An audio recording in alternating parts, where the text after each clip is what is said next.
On today's show, Amen Thompson caps off his career night with the game winner to give the Houston Rockets the dub against the Celtics. Dillon, the villain, reveling in the booze at TD Garden as he hit 10 three-pointers, tying a Houston Rockets franchise record. It's all coming up right here at Locked On Rockets. This is Mission Control, Houston. Ignition sequence start. 6, 5, 4, 3, 2, 1.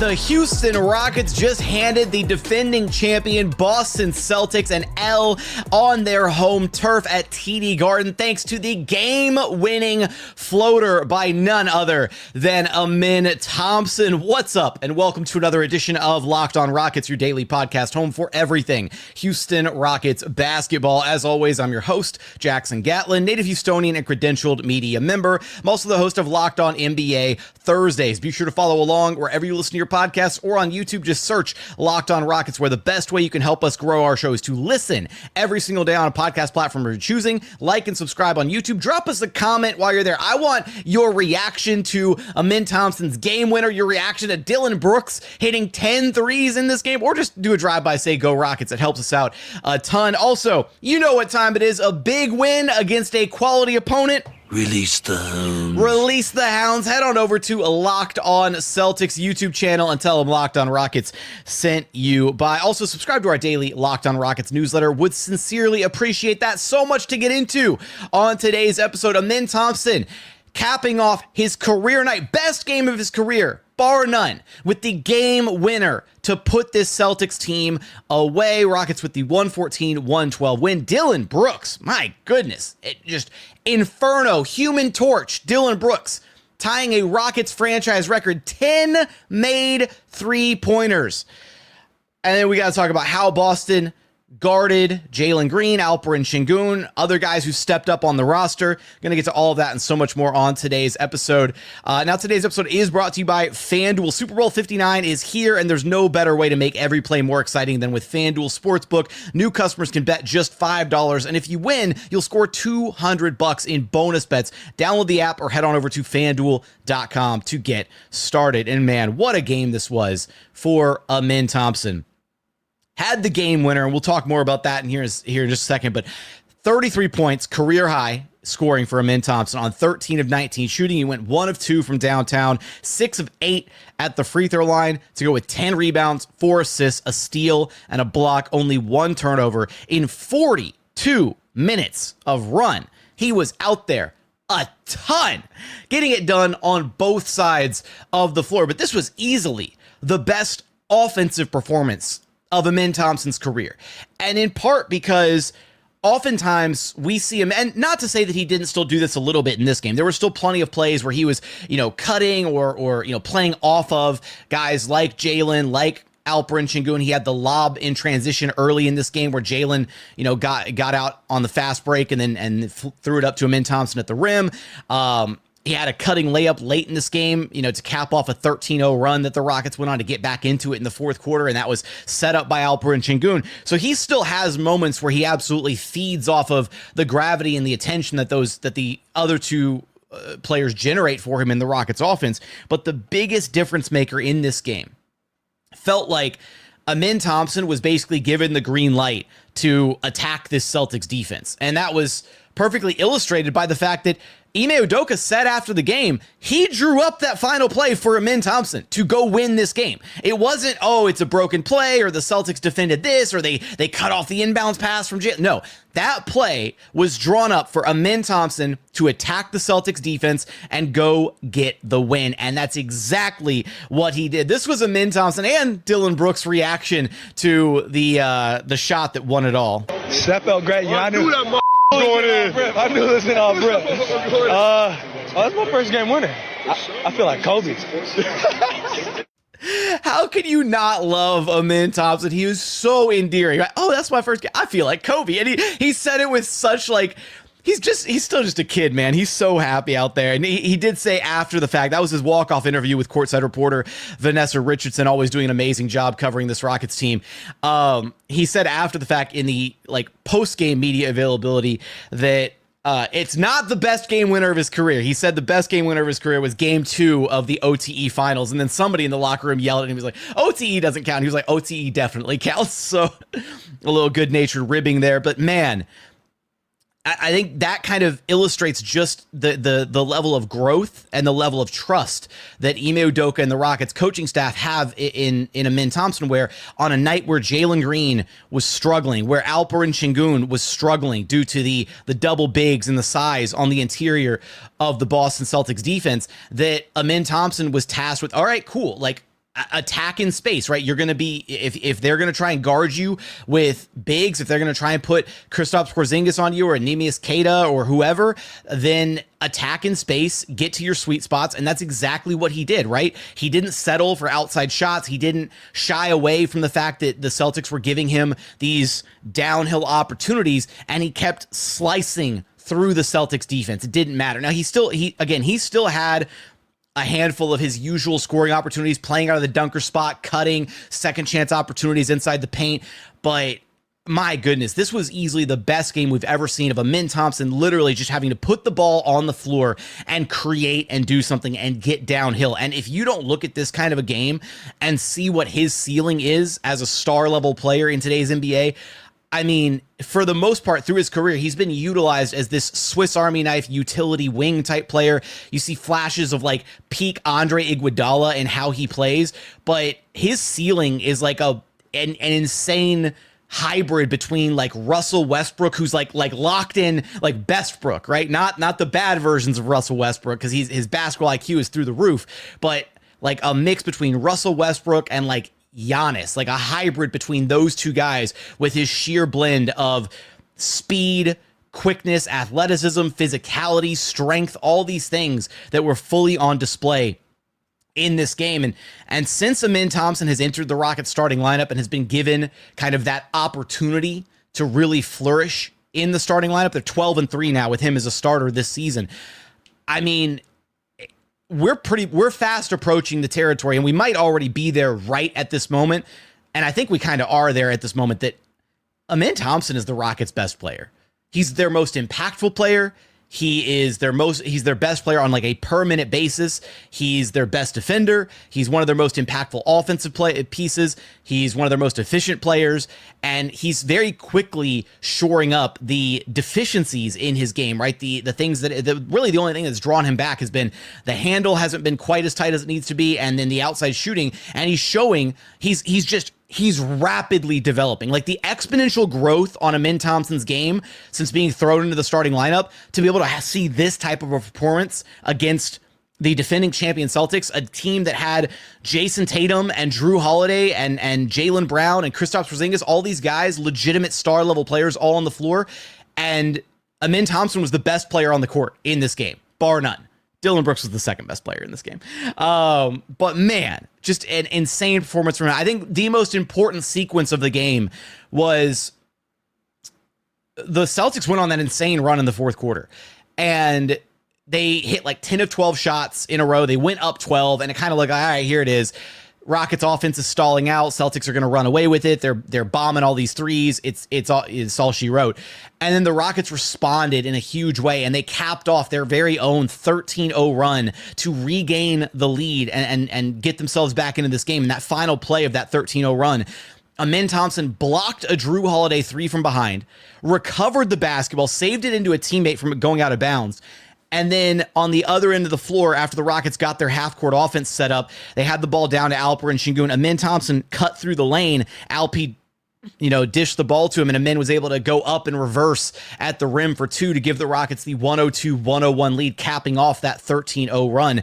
Just an insane sequence, some incredible moments in this game for Amen Thompson. Again, easily the best game of his career, but definitely the best offensive performance of his career, and a glimpse at things to come for him in the future when you envision what it's going to look like with him getting more and more opportunities offensively to attack, to put the ball on the floor, to create for himself, to get to attack in space, to get to his little mid-range area. The touch that he already has in and around the basket is incredible, and it's only going to get better. Guys, he's in year 2.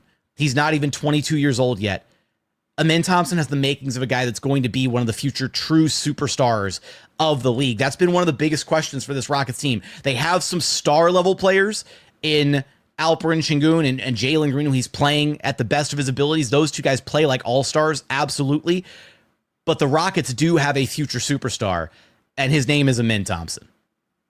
Hell of a game by the Rockets. Man, he's a beast, man. We need him to play like that every night. And he is playing like that every night. He's on a tear. Coming up, we got to talk about Dillon the Villain enjoying the booze at TD Garden on his way to sinking not 1, not 2, not 3, not 4, not 5, 10 threes against the Celtics to give the Rockets this win. We're going to get there in just one moment. First, today's episode is brought to you by FanDuel. Super Bowl 59 is here. One game, two teams, endless possibilities, and there's no better way to make every play more exciting than with FanDuel Sportsbook. Whether it's predicting the first touchdown, calling who's going to be the MVP, or even betting on the coin toss, FanDuel makes it easy to get in on the action with live betting all game long. You can adjust your bets as the game unfolds and feel the thrill from kickoff to the final whistle. The live betting feature lets you stay involved no matter what happens on the field, and the app is super easy to navigate. Plus, knowing that you can place a $5 bet and potentially win $200 in bonus bets for the Super Bowl, that's the icing on the cake. But hey, maybe you're not a football guy, right? Go take a look at some of the Rockets odds this season. Go take a look at some of the awards that they could be in line for. Ime Udoka making a very, very strong case for Coach of the Year. Go take a look at all those odds. Check out the Parlay Builder, all the different things that you can get into over on FanDuel. Download the app or head on over to FanDuel.com to get started. Bet just $5, and if you win, you'll score $200 in bonus bets. That's FanDuel.com. Bet with FanDuel, official partner of Super Bowl 59. And continuing on here at Locked On Rockets, your daily podcast home for everything Houston Rockets basketball. Man, we got to talk about the absolutely insane offensive flurry that Dillon Brooks was on in this game. He started things off, and you could tell, like, here was the worry is Dillon Brooks had, what was it, like 12 points, 4 threes in the first quarter, and he thought, okay, this is incredible. Like, Dillon Brooks off to a great start. By the end of the first quarter, Rockets scored 31 in the first quarter. Amen Thompson had 14 of those, and Dillon Brooks had 12 of those points. So they combined for 26 of the Rockets, 31 in the first quarter. The problem was that you thought, okay, that's a great start, but like you're going to need more from Jalen Green and Alperen Sengun as the game goes on, or you're not going to be able to win. And turns out Dillon Brooks and Amen Thompson were just able to carry the game by themselves because you never really got much of anything from Jalen Green or Alperen Sengun as the game progressed. We'll talk about kind of their performances and how the Celtics were able to slow them down, but also how both of those guys responded to what the Celtics did and how they were both still able to find ways to be impactful in this game. But Dillon Brooks, to have that level of just offensive firepower on a night where the Rockets' big guns were kind of slowed down, hampered, didn't quite have it themselves, is huge, right? The Rockets don't win this game without Dillon Brooks hitting each and every single one of those threes that he put up. 36 points, I believe one shy of tying his career high for Dillon Brooks. Easily his career high as a Houston Rocket, though. 36 points on 13 of 23 shooting. He was 10 of 15 from behind the arc. Only attempted one free throw, missed it. Had 3 rebounds, a steal mixed in there in 40 minutes of run. And this was the kind of game where, you know, you're not going to get these kind of games from Dillon Brooks all the time, but every so often Dillon Brooks will give you an absolute heater, right? Where he can't miss, where he's getting to not just the threes either. Like he got, you know, some downhill drives, you know, a couple layups at the rim or a couple mid-rangers. Like Dillon Brooks is just a flat out hooper. He's not your standard stereotypical 3-and-D wing that can only shoot threes. Like he can put the ball on the floor a little bit. He can drive and finish through contact. He can lower those big broad shoulders and bump a defender off of him and finish at the rim, or again get to his little post ups and, you know, those little fadeaways that Ime Udoka likes to call for him. He had one of those late in the game, super clutch. And that's just the kind of player that Dillon Brooks is. And even though he doesn't give you this offensive performance all the time, the fact that he's able to give it to you sometimes, and the fact that Ime Udoka is able to recognize pretty quickly, oh, this is a night where DB has it, right? And then for everybody else to recognize it, right? All up and down the roster, from Fred VanVleet to Alperen Sengun to Jalen Green, everybody kind of recognized, hey, all right, Dillon's got it going. He can't miss. Keep feeding the hot hand. So, when Dillon did say, when he dropped that line, right? Sometimes you, sometimes me, always us. That's been a little bit of a double-edged sword for the Rockets this season, because there are times where, late in the game, it's been problematic trying to find who's going to be the closer, who's going to be the guy to hit the final shot for this team. But over the course of a 48-minute game, when you need multiple guys to step up, when you can't just rely on one or two guys for the entirety of a game, being able to expect and anticipate one of your key, 6, 7, 8 rotation guys, being able to rely on any 2 or 3 of those guys to step up on a given night, that's huge, right? That's how the Rockets won this game. They didn't have a great game from Alperen Sengun scoring wise. They didn't have a great game from Jalen Green, 12 points, 3 of 13 shooting from the floor. Like, both of those guys struggled to generate offense. And as a result of that, other guys needed to step up, and that's what Dillon Brooks did.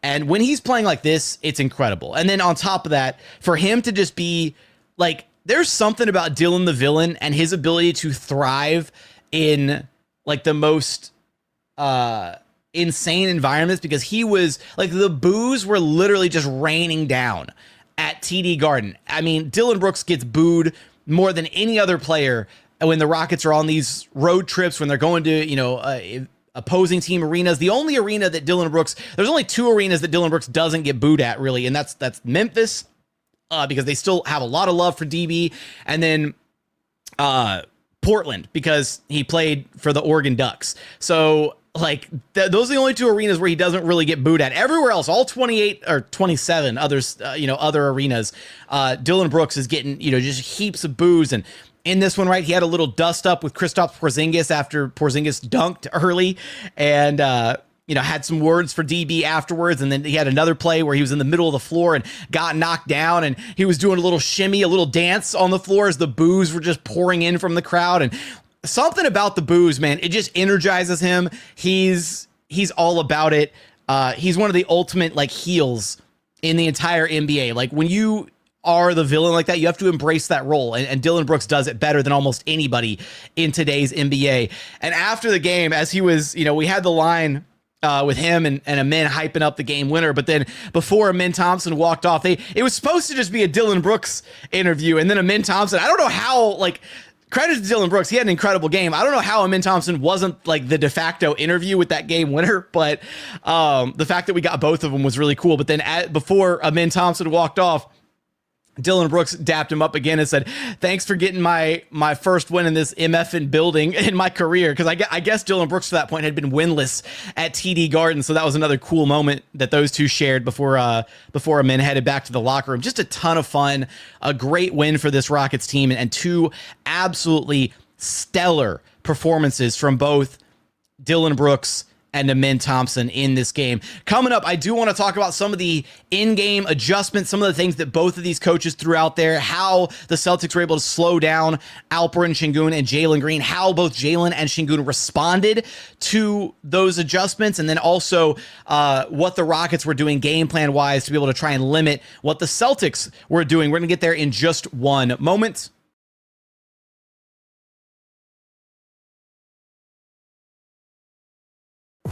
And final segment here at Locked On Rockets, your daily podcast, home for everything Houston Rockets basketball. All right, so I want to start first and foremost by highlighting, the last time these two teams played and the Celtics just manhandled the Rockets in Houston, Rockets only put up 86 points. So going 114 after going 86 in the previous matchup, night and day difference. Now, also in that game, they didn't have Amen Thompson, who was still serving his 2-game suspension. And they also didn't have Tari Eason, who was still out when he missed that stretch of 13 games due to the lingering leg soreness. So having the Terror Twins active and available in this game was huge. There was even a moment where, Tari and Amen almost connected on this monster alley-oop lob in transition, and it would have been would have been sweet to see that happen. But look, having those two guys back, absolutely huge for the Celtics, right? No Al Horford, no Derek White. So they're not at full strength, but they're still an incredibly good, talented team on top of that. Still, multiple pieces of their kind of big six, if you will, with Tatum, with Brown, with Porzingis, with Holiday. And Kristaps Porzingis is the biggest matchup nightmare on this Celtics team for the Rockets. The Rockets, and this is a game where you 1,000% were desperately missing Jabari Smith Jr. This would have been a game where we would have seen a very steady dose of Jabari Smith Jr. at the 5 spot. We would have seen a switch everything. Defense 1 through 5. Rockets could have relied on some of that, or could have used some of that additional size and rebounding out there in this game. They got out rebounded by the Celtics 41-39 in this game. And it's very rare when the Rockets get out rebounded, but it's because, credit to the Celtics and Joe Mazzulla, they literally opened the game with the double big lineup of Porzingis and Luke Kornet. And Kornet had a monster game. 18 points, 7 rebounds, 8 of 9 shooting. Rockets really didn't have an answer for him inside. And this is what happened last game, right? Is Alperen Sengun was feasting against this Celtics team for about a quarter and a half, maybe like 14 minutes into the game. And then Joe Mazzulla threw out the double big lineup and just completely neutralized Alperen Sengun. Having 2 bigs out there and really crowding and collapsing those double bigs in the painted area to slow down Sengun completely nullified his efforts, right? And they were basically like, anybody else is going to have to beat us. And in this game, the Celtics started with the double big lineup of Porzingis and Kornet. And the thing that the Rockets did is, even though the double bigs and then obviously with Kata and even, for a few minutes here and there, Xavier Tillman coming in off the bench, the Celtics basically ran 2 bigs for a majority of this game. And it did slow down Alperen Sengun, but I think Sengun did a much, much better job this time around of not ham-fisting it and trying to just get everything done himself. Instead, he looked at those opportunities where the Celtics were sending 2 to the ball, where they were collapsing the bigs on him in the paint, and he was doing a great job with playing with patience and finding shooters, finding those kick-out passes. Only 11 points on 4 of 10 shooting in this game for Alperen Sengun, but he also had 9 rebounds, 9 assists, and 2 steals. So very much flirting with a triple-double. So even though he wasn't able to do the usual heavy lifting offensively, scoring his usual 20, 25 points a night, he was facilitating at an incredibly high level, doing a great job of all the attention that the Celtics were putting on him. He was turning that into easy opportunities for his teammates, easy opportunities for Dillon Brooks on those kick-out threes, easy opportunities for Amen Thompson cutting and playing, out of the dunker spot or cutting in through the paint and scoring at the rim. So that was a great strategic move by the Celtics to kind of go back to the double big lineup to try and slow down Sengun the way that it worked last game. And then it was a great adjustment by the Rockets coaching staff and by Alperen Sengun himself to understand, okay, hey, this is what they're going to try to do to slow me down. How can I respond? And I think he responded about as well as you could hope for. And in a game where the Celtics were just constantly targeting Alperen Sengun defensively, he really held his own there in the fourth quarter. The Rockets were blitzing Jayson Tatum. They were trying to get the ball out of his hands, and they literally, the moment before Tatum would even get into the actions to start there at the end of the game, in the fourth quarter, they were just sending 2 to the ball. They were like, anybody but Jayson Tatum can beat us. And Alperen Sengun was doing a good job in those blitzes, recovering, rotating, getting back to who he needed to get back to. You could tell that he was gassing out a little bit because Ime had to go back to his 5 starters a lot earlier than he probably would have wanted to in that fourth quarter. The Rockets bench did a really great job in the first half of the game, but they were really struggling there kind of in that end of the third quarter, start of the fourth quarter area where the Celtics did start to pull away big time. So he had to kind of break glass in case of emergency and go back to his starters. But just a strong outing for Sengun, despite the struggles to get to his usual offensive numbers. Finished a team high plus 17 in this game, despite his the lack of his usual production. And then for Jalen Green, had a rough start to this one, and this was before. So right before halftime, he drove to the basket. And again, I don't know how many different times I've said this, but Jalen Green gets one of the least friendly whistles in the entire NBA. You could see on the replay, he drove to the basket and Luke Kornet swipes down and hits him square in the face. No whistle. And Jalen's just down on the floor, like in pain, and has to go back to the Rockets locker room before halftime and get treated by the medical staff. And he comes back out and he has this patch, like a compression patch or something on his eye to prevent swelling because he got hit so hard in the face. Now, to be fair, he was struggling before that happened, but then once you get hit in the face and you got swelling and you know, we weren't even sure if Jalen could even see out of that eye at that point. It was tough, right? It was a tough game for Jalen Green. He did finally hit his first basket from the floor at the end of the third quarter. He sank his one and only three-pointer there. He had some drives to the basket where he got some free throws, was able to generate some opportunities there. Only 12 points on 3 of 13 shooting, but similar to Alperen Sengun, early in the game, it very much felt like the Celtics were doing everything they could to slow down Jalen Green.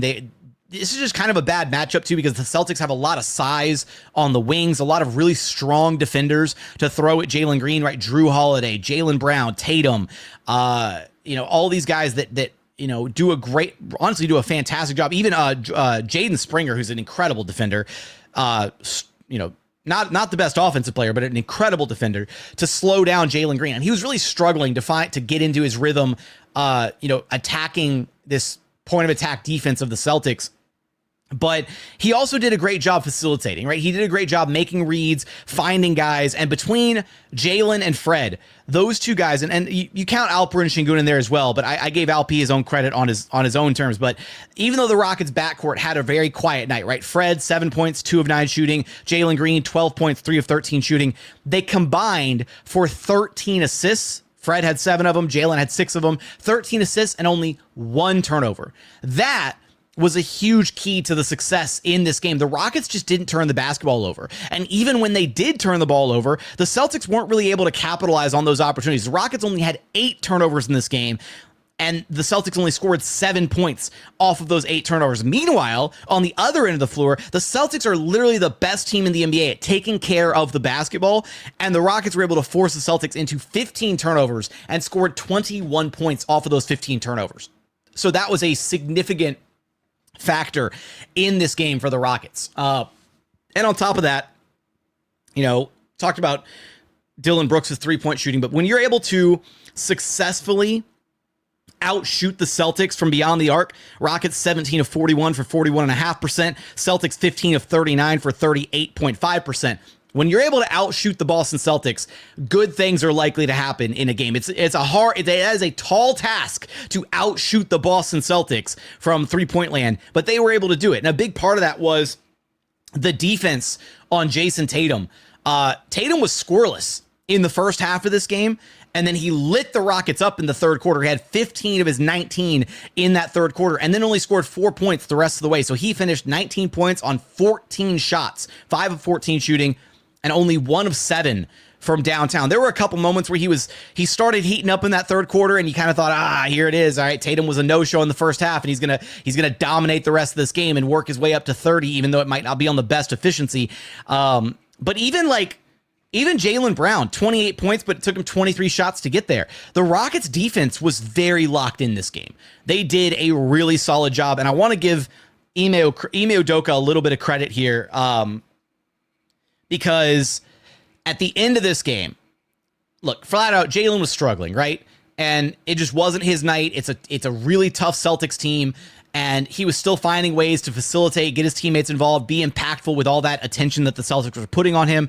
But at the end of the game, Ime started doing kind of like some offense-defense substitutions with bringing in Tari Eason for a defensive possession and then letting it ride for a second and then bringing Jalen Green back at the next dead ball to get him back in there for offense, because not only were the Celtics targeting Alperen Sengun all night, they were also targeting Jalen Green. Like, there were a lot of moments where Jalen Green was matched up with Jaylen Brown and had to guard him, and this was not one of the best defensive performances from Jalen Green. And a big part of it was, I don't know if he was like just still feeling it with the eye injury, if he was a little out of it. Like, there was a play in the fourth quarter where JB got to one of his spots in the middle of the floor, and Jalen still had some really good defensive stretches in this game, but there were some moments there in the fourth quarter where it was like, man, all right, like this is tough, right? Like, you need something more on the defensive side of the ball. Like, you just need a little, like jump a little bit, contest a little bit more on these shots, body up a little bit more.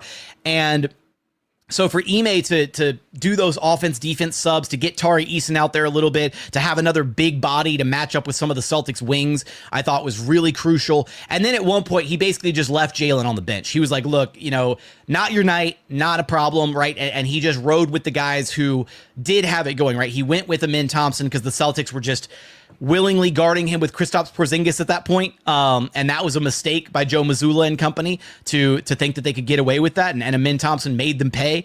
And then I want to give a lot of credit to Ime for, at the end of this game, he could have defaulted to a